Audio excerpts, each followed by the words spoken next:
Pitäisiköhän mun lähteä mukaan paremman Hyvinkään rakentamiseen? Meinasitko johonkin puolueeseen? No, varmaan, vaikka. No mulla on sitten yksi ehto.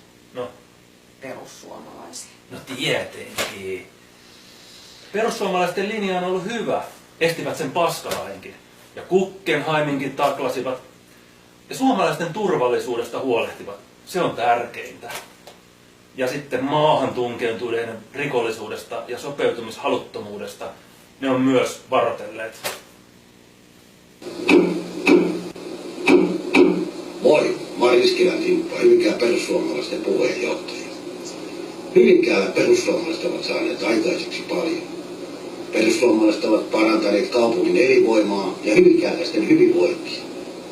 Meidän politiikassa hyvinkääläiset tulee aina ensin. Ilman muuta tervetuloa mukaan, jos tuntee olevansa perussuomalainen. Mut pitääkö mun sit mennä patsastelemaan toreille ja markkinoille?